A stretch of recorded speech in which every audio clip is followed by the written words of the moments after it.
ವರನಟ doctor Rajkumar ಅವರ ವಿಚಾರಕ್ಕೆ tweet ಮಾಡಿ ವಿವಾದವನ್ನ ಮೈ ಮೇಲೆ ಎಳ್ಕೊಂಡಿದ್ದಂತಹ ನಟ ಚೇತನ್ ಅಹಿಂಸಾ ಹಾಗೆಯೇ ಸಾರಾ ಗೋವಿಂದ್ ಅವರ ನಡುವಿನ ಜಟಾಪಟಿ ಮುಂದುವರೆದಿದೆ.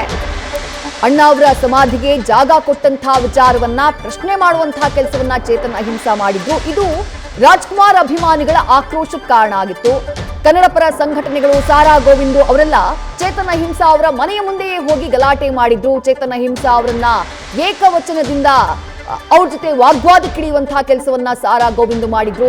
ಇದೆಲ್ಲದಕ್ಕೆ ಸಂಬಂಧಪಟ್ಟ ಹಾಗೆ ಈಗ ಚೇತನ್ ಅಹಿಂಸಾ ದೂರನ್ನ ಕೊಡುವಂತಹ ಕೆಲಸವನ್ನ ಮಾಡಿದ್ದಾರೆ.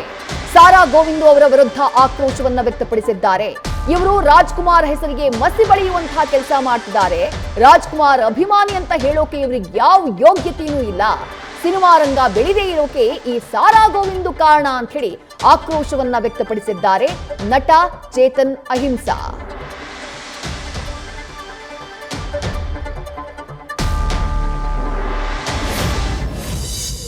ನಾವೆಲ್ಲರೂ ಜನಪರ ಸಂಘಟನೆಗಳು ಸೇರಿ ದೂರು ಕೊಟ್ಟಿದ್ದೀವಿ ಶೇಷಾದ್ರಿಪುರಂ ಪೊಲೀಸ್ ಸ್ಟೇಷನಲ್ಲಿ. ಏನು ಹೋದ ಶನಿವಾರ ಸಾರಾ ಗೋವಿಂದ್ ಅವರು ಬಂದು ಮನೆಯಲ್ಲಿ ನಡೆದಿರೋ ಮನೆ ಮೇಲೆ ಅವರ ಮಾಡಿರೋ ಧಮಕಿಗಳು, ಅವಾಚ್ಯ ಶಬ್ದಗಳು, ಜೀವ ಬೆದರಿಕೆ, ದೊಡ್ಡ ಪ್ರಮಾಣದಲ್ಲಿ ಗಲಾಟೆ, ರಂಪಾಟ, ರಾಟ ಅಂತ. ಇದು ನಾನು ಒಬ್ಬನೇ ಕೊಡ್ತಿರೋ ದೂರ ಅಲ್ಲ. ಇದು ನನ್ನ ಜೊತೆ ಬೆಂಬಲಿತವಾಗಿ ನಿಂತಿರೋ ಎಲ್ಲ ಒಂದು ದಲಿತ ಪರ ಸಂಘಟನೆಗಳು, ಮಹಿಳಾ ಪರ ಸಂಘಟನೆಗಳು, ಆದಿವಾಸಿ ರೈತ ಕಾರ್ಮಿಕ ಸಂಘಟನೆಗಳು, ಅಲೆಮಾರಿ ಸಂಘಟನೆಗಳು, ನಮಗೆ ಭ್ರಷ್ಟಾಚಾರ ವಿರೋಧಿ ಸಂಘಟನೆಗಳು, ಪ್ರಾದೇಶಿಕ ಕನ್ನಡ ಭಾಷೆ ಸಂಘಟನೆಗಳು, ಯಾರ್ಯಾರು ನ್ಯಾಯಕ್ಕೋಸ್ಕರ ನಿಂತಿದ್ರೋ ಈ ವಿಚಾರದಲ್ಲಿ ನಮಗೆ ಪೊಲೀಸ್ನವ್ರು ಕ್ರಮ ತಗೋಬೇಕು ಅನ್ನೋದು ಎಲ್ಲರೂ ಕೂಡ ಅದನ್ನು ನಮ್ಮ ಜೊತೆ ನಿಂತ್ಕೊಂಡಿದ್ದಾರೆ. ಈ ವಿಚಾರದಲ್ಲಿ ಸಾರಾ ಗೋವಿಂದ್ ಅವರು ಬರೀ ಒಂದು ವಾರದ ಹಿಂದೆ ಹೋದ ಶನಿವಾರ 25ನೇ ತಾರೀಕು ಮಾಡಿರೋ ಧಮಕಿ ಒಂದೇ ದಿನ ಅಲ್ಲ. ಅವರ ಹಿನ್ನೆಲೆ ನೋಡಿದ್ರೆ ನಾವು ಕೇಳ್ಪಟ್ಟಿದ್ದೀವಿ. ಲಂಕೇಶ್ ಪತ್ರಿಕೆಯಲ್ಲೂ ಕೂಡ ಲಂಕೇಶ್ ಸಂದರ್ಭದಲ್ಲಿ ಹಿರಿಯ ಮಾಧ್ಯಮದವರ ಲಂಕೇಶ್ ಒಂದು ವಿಚಾರ ಬರೆದಾಗ ಇದೇ ಸಾರಾ ಗೋವಿಂದ್ ಅವರು ಅವರ ತಂಡ ಎಲ್ಲ ಸೇರಿ ಲಂಕೇಶ್ ಪತ್ರಿಕೆ ಕಚೇರಿಗೆ ನುಗ್ಗಿ ಅಲ್ಲಿ ಮಾಧ್ಯಮದವ್ರ ಮೇಲೆ ಹಲ್ಲೆ ಮಾಡಿ, ಅಲ್ಲೂ ಕೂಡ ಮಹಿಳಾ ಮಾಧ್ಯಮದವ್ರ ಮೇಲೂ ಕೂಡ ಹಲ್ಲೆ ಆಗಿದೆ ಅಂತ ನಮಗೆ ಕೇಳ್ಪಟ್ಟಿದ್ದೀವಿ, ಆರೋಪಗಳಿದೆ. ಅದರ ಜೊತೆ ನನಗೆ ಸಿನಿಮಾ ರಂಗದಲ್ಲೂ ಕೂಡ ನನಗೆ ಬೇರೆ ಬೇರೆ ರೀತಿ ಫೋನ್ ಕಾಲ್ಗಳು ಬಂದು ಅನೇಕರು ಹೇಳಿದರೆ 16ರಿಂದ 18 ಸಂದರ್ಭದಲ್ಲಿ ಇದೇ ಸಾರಾ ಗೋವಿಂದ್ ಅನ್ನೋ ವ್ಯಕ್ತಿ ಏನು ಮಾಡಿದ್ದಾರೆ ಅಂದರೆ ಬೇರೆ ಬೇರೆ ರೀತಿ ಕರ್ನಾಟಕ ಫಿಲ್ಮ್ ಚೇಂಬರ್ ಆಫ್ ಕಾಮರ್ಸ್ನಲ್ಲಿ ಬೇರೆ ಬೇರೆ ದುಡ್ಡಿನ ಸಮಸ್ಯೆಯಲ್ಲಿ ಅವರೇ ಉಂಟು ಮಾಡಿದ್ದಾರೆ, ಕಳ್ತನಗಳು ನಡೆಯಿದೆ ಅಂತ ಒಂದು ಆರೋಪಗಳಿದೆ. ನಮಗೆ ಈ ವ್ಯಕ್ತಿ ಮಾಡ್ತಿರೋ ಕೆಲಸಗಳು ಅನೇಕ ವರ್ಷಗಳಿಂದ ದಶಕಗಳಿಂದ ಕೆಲಸ ಮಾಡ್ತಿರೋದು ರಾಜ್ಕುಮಾರ್ ಅವರಿಗೆ ಭಾಳ ಅವರ ಹೆಸರಿಗೆ ಮಸಿ ಬಳಿತಾ ಇದೆ. ಅವರ ಒಂದು ರೀತಿಯ ಅಭಿಮಾನ್ಯದ ಹೇಳ್ಕೊಳ್ಳೋ ಯಾವ ಯೋಗ್ಯತೆ ಇಲ್ಲ ಈ ವ್ಯಕ್ತಿ. ನಿಜವಾಗ್ಲೂ ಹೇಳಬೇಕಂದ್ರೆ ಸಿನಿಮಾ ರಂಗದಲ್ಲಿ ಎಲ್ಲೋ ಒಂದು ಕಡೆ ಸಿನಿಮಾ ರಂಗದ ಬೆಳವಣಿಗೆ ಮತ್ತು ಅಭಿವೃದ್ಧಿಗೆ ಅಡ್ಡ ಬರ್ತಿರೋದೇ ಈ ಒಂದು ಸಾರಾ ಗೋವಿಂದ್ ಅಂತ ಹೇಳೋದು ಸುಳ್ಳಿಲ್ಲ. ಅವರ ಒಂದು ಈ ಸಿನಿಮಾ ರಂಗನ KFCCನ ಅವರ ಕಪಿಮುಷ್ಟಿಯಲ್ಲಿ ಇಟ್ಕೊಂಡು ಯಾರೇ ನ್ಯಾಯಕ್ಕೋಸ್ಕರ ನಿಂತ್ಕೊಂಡ್ರೆ, ಯಾರೇ ಜನಪರವಾಗಿ ನಿಂತ್ಕೊಂಡ್ರೆ, ಯಾರೇ ಸಿನಿಮಾ ರಂಗದ ಒಳಿತಿಗಾಗಿ ನಿಂತ್ಕೊಂಡ್ರೆ ಅವ್ರ ಮೇಲೆ ದಬ್ಬಾಳಿಕೆ ಮಾಡೋದು, ಹೆದರ್ಸೋದು, ದಾದಾಗಿರಿ ಮಾಡೋದು, ಒಂದು ಬೇರೆ ಬೇರೆ ಥರ ದಬ್ಬಾಳಿಕೆ ಮಾಡಿ ಅವ್ರಿಗೆ ಒಂದು ರೀತಿ ಭಯ ಹುಟ್ಟಿಸೋದು ಅವ್ರ ಉದ್ದೇಶ. ಸೊ ನಮಗೇನು ಬೇಕು ಅಂದರೆ ಪೊಲೀಸರಿಂದ ನ್ಯಾಯ ಬೇಕು. ನಾವು ಪೊಲೀಸ್ನವರು ಅಲ್ಲೇ ಇದ್ದರು ಇದೆಲ್ಲ ನಡೀತಿರುವಾಗ. ಒಂದು ಶನಿವಾರ 25ನೇ ತಾರೀಕು ಮಾಧ್ಯಮದವರು ಇದ್ರು, ಕರ್ನಾಟಕ ಜನ ನೋಡಿದ್ದಾರೆ, ಎಲ್ಲರಿಗೂ ಗೊತ್ತಿದೆ, ಎಲ್ಲರೂ ಕೇಳಿಸ್ಕೊಂಡಿದ್ದಾರೆ, ಎಲ್ಲ ಮಹಿಳೆಯರು ಕೇಳಿಸ್ಕೊಂಡಿದ್ದಾರೆ, ಪ್ರತಿಯೊಬ್ಬರು ಕೇಳಿಸ್ಕೊಂಡಿದ್ದಾರೆ ಅವ್ರ ಮಾತುಗಳನ್ನ, ಅವರ ಒಂದು ಅಶ್ಲೀಲ ಮಾತುಗಳು.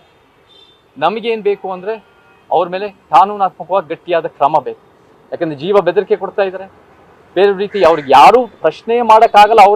ಅವರು ಕಾನೂನು ಮೀರಿದ್ದು ಅನ್ನೋ ರೀತಿಯಲ್ಲಿ ಕಾನೂನು ಯಾವ ಬೇಕಾದ್ರೂ ಕೈ ತಗೋಬೋದು ಅನ್ನೋ ರೀತಿಯ ಒಂದು ರೀತಿಯ ಭ್ರಮೆನಲ್ಲಿದೆ, ದುರಾಂಕಾರದಲ್ಲಿ ಗೂಂಡಾ ವರ್ತನೆಯಲ್ಲಿ ನಡ್ಕೊಂಡು ಹೋಗ್ತಾ ಇದ್ದಾರೆ. ಇದು ತಡವಾಗಿ ಅಂತ ಪ್ರಶ್ನೆ ಬರಲ್ಲ. ಇಲ್ಲಿ ಏನಾಗಿದೆ ಅಂದರೆ ಪ್ರತಿದಿನ ನಮಗೆ ಏನೇನು ಮಾಹಿತಿ ಇದೆ ಎಲ್ಲ ಕಳೆ ಹಾಕಿ ಎಲ್ಲ ಸಂಗ್ರಹಣೆ ಮಾಡಿ ನಾವು ಎಲ್ಲ ಸಂಘಟನೆಗಳ ಮುಖಾಂತರ, ನಾನು ಒಬ್ಬನೇ ಬರಬೇಕು ಅಂದರೆ ಅವತ್ತಿನ ದಿನವೇ ಒಂದು 5-6 ದಿನ ಆಗಿ ಪಕ್ಕ ನಾವು ದಾಖಲೆ ಇಟ್ಕೊಂಡು ನಾವು ಇವತ್ತು ಬಂದಿದ್ದೀವಿ. ಇವಾಗ ಏನು ಹೇಳಿದ್ದಾರೆ, ನಮಗೆ ಅಕ್ನಾಲಜ್ಮೆಂಟ್ ಕೊಟ್ಟಿದ್ದಾರೆ. ಅಕ್ನಾಲಜ್ಮೆಂಟ್ ಕೊಟ್ಟು ಅವ್ರೇನು ಹೇಳಿದ್ದಾರೆ ಅಂದರೆ ಅವರು ಒಂದು ಲೀಗಲ್ ಒಪಿನಿಯನ್ ತೊಗೊಂಡು 4ರಿಂದ 5 ಗಂಟೆ ಒಳಗೆ ನಮಗೆ ಏನೇನು ಕಾನೂನಾತ್ಮಕವಾಗಿ ಮಾಡ್ಬೋದು ಅಂತ ಮಾಡ್ತಾರೆ ಅಂತ ನಮಗೆ ಮಾತು ಕೊಟ್ಟಿದ್ದಾರೆ. ನಾವು ಅವರನ್ನು ನಂಬ್ತಾ ಇದ್ದೀವಿ. ಅವ್ರು ಕಾನೂನು ಎತ್ತಿಡಿತಾರೆ, ಯಾರೂ ಕಾನೂನು ಮೀರಿರೋರಲ್ಲ. ಎಲ್ಲರೂ ಕಾನೂನು ಅಡಿಯಲ್ಲಿ ಸಂವಿಧಾನ ಅಡಿಯಲ್ಲಿ ಇದ್ದಾರೆ ಅನ್ನೋ ರೀತಿಯಿಂದ ನಮ್ಗೆ ನಂಬಿಕೆ ಇದೆ. ಅಲ್ಲ, ಕೇವಲ ನೀವಷ್ಟೇ ದೂರು ಕೊಟ್ಟಿದ್ರು ಅಥವಾ ನಿಮ್ಮ ಜೊತೆಗೆ ಬೇರೆ ಬೇರೆ ಸಂಘಟನೆ ದೂರು ಕೊಟ್ಟಿದ್ರು?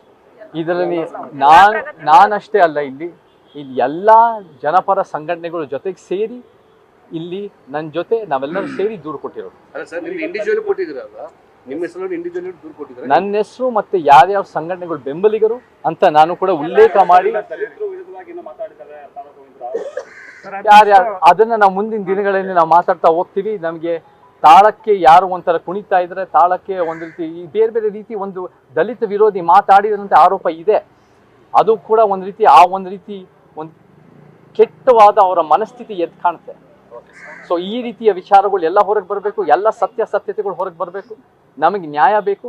ನಾನು ಇಲ್ಲಿ ಒಬ್ಬನೇ ನಿಂತಿಲ್ಲ, ಇಡೀ ಕರ್ನಾಟಕ ಜನತೆ ನಮಗೆಲ್ಲ ನೋಡಿದ್ದಾರೆ, ಎಲ್ಲರೂ ನಮಗೆ ಪ್ರೀತಿ ವಿಶ್ವಾಸ ಹೇಳ್ತಾ ಇದ್ದಾರೆ. ಆ ಒಂದು ಕೆಟ್ಟ ಒಂದು ಮನಸ್ಥಿತಿ ಮತ್ತು ಕೆಟ್ಟ ಕೆಲಸ ಮಾಡ್ತಿರೋ ವ್ಯಕ್ತಿಗೆ ಎಲ್ಲರೂ ಉಗಿತಾ ಇದ್ದಾರೆ. ನಮ್ಮ ಕಾನೂನಾತ್ಮಕವಾಗೂ ಕೂಡ ನಮಗೆ ನ್ಯಾಯ ಬೇಕು ಅಂತ ಹೇಳಕ್ಕೆ ಇಷ್ಟಪಡ್ತೀನಿ. ಇದು ಶೇಷಾದ್ರಿಪುರಂ ಠಾಣೆಯಲ್ಲಿ ದೂರನ್ನ ಕೊಟ್ಟಂಥ ನಂತರದಲ್ಲಿ ನಟ ಚೇತನ್ ಅಹಿಂಸಾ ಅವರು ಹೇಳಿರುವಂತಹ ಮಾತು. ನಿರ್ಮಾಪಕ ಸಾರಾ ಗೋವಿಂದು ಅವರ ವಿರುದ್ಧ ಕಂಪ್ಲೇಂಟ್ ಅನ್ನ ಕೊಟ್ಟಿದ್ದಾರೆ. ಕಂಪ್ಲೇಂಟ್ ಅನ್ನ ಕೊಡುವುದಕ್ಕೆ ಮೂಲ ಕಾರಣ ಏನು? ಕಳೆದ ಶನಿವಾರ ಆದಂಥ ಘಟನೆ. ಅದಕ್ಕೂ ಮುಂಚೆ ನಟ ಚೇತನ್ ಅಹಿಂಸಾ ಅವರು ಒಂದು ಎಡವಟ್ಟು ಮಾಡ್ಕೊಂಡಿರ್ತಾರೆ. ಆ ಎಡವಟ್ಟು ಏನು ಅಂದ್ರೆ ಡಾಕ್ಟರ್ ರಾಜ್ ಅವರ ಜನ್ಮದಿನ. ಡಾಕ್ಟರ್ ರಾಜ್ಕುಮಾರ್ ಅಂದ್ರೆ ಕರುನಾಡಿನ ವರನಟ, ಅಣ್ಣಾವ್ರು ಅಂತ ಅವರನ್ನ ನಾವು ಕರಿತೀವಿ. ಅವರ ಸಮಾಧಿಗೆ ಕಂಠೀರವ ಸ್ಟೇಡಿಯಂನಲ್ಲಿ 2.5 ಎಕರೆ ಜಾಗ ಕೊಟ್ಟಿದ್ದನ್ನ ಪ್ರಶ್ನೆ ಮಾಡುವಂತಹ ಕೆಲಸವನ್ನ ನಟ ಚೇತನ್ ಅಹಿಂಸಾ ಮಾಡಿದ್ರು. ಅದು ಹಲವರ ಆಕ್ರೋಶಕ್ಕೆ ಕಾರಣ ಆಗಿತ್ತು. ಡಾಕ್ಟರ್ ರಾಜ್ಕುಮಾರ್ ಅವರ ಬರ್ತ್ಡೇ ದಿನಾನೇ ಅವ್ರಿಗೆ ಸಮಾಧಿಗೆ ಜಾಗ ಕೊಟ್ಟಿದ್ದಕ್ಕೆ ಈ ರೀತಿಯಾಗಿ ಅದನ್ನ ಚೇತನ್ ಅಹಿಂಸಾ ಅವರು ಪ್ರಶ್ನೆ ಮಾಡಿದ್ದನ್ನ ಹಲವರು ವಿರೋಧಿಸಿದ್ರು, ಟೀಕಿಸಿದ್ರು. ಇದೇ ಸಂದರ್ಭದಲ್ಲಿ ಅವರ ಮನೆಯ ಮುಂದೆ ಕನ್ನಡ ಪರ ಸಂಘಟನೆಗಳ ಜಮಾವಣೆ ಆಗ್ಬಿಡುತ್ತೆ. ಕ್ಷಮೆ ಕೇಳಲೇಬೇಕು ಚೇತನ್ ಅಹಿಂಸಾ ಅನ್ನುವಂಥ ಆಗ್ರಹವನ್ನ ಮಾಡ್ತಾರೆ ಕನ್ನಡ ಪರ ಸಂಘಟನೆಗಳು, ಜೊತೆಗೆ ರಾಜ್ ಅಭಿಮಾನಿಗಳ ಬಳಗ. ಆ ಬಳಗದಲ್ಲಿ ಸಾರಾ ಗೋವಿಂದು ಅವರು ಕೂಡ ಇದ್ರು. ಆ ವಿಜುವಲ್ಸ್ ಇದ್ರೆ ಅದನ್ನ ಪ್ಲೇ ಮಾಡಬಹುದು ಅನ್ಸುತ್ತೆ. ಸಾರಾ ಗೋವಿಂದು ಅವರು ಅಲ್ಲಿಗೆ ಎಂಟ್ರಿ ಕೊಡ್ತಾರೆ. ಅವ್ರಿಗೆ ಎಂಟ್ರಿ ಕೊಟ್ಟಂತಹ ನಂತರದಲ್ಲಿ ಅಲ್ಲಿ ಗಲಾಟೆ ಬಹಳ ಜೋರಾಗುತ್ತೆ.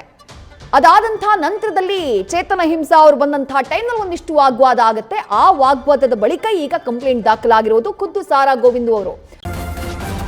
ನ್ಯೂಸ್ ಫಸ್ಟ್ ನಿರ್ಭೀತಿಯಿಂದ ನಿಮ್ಮ ಪರವಾಗಿ.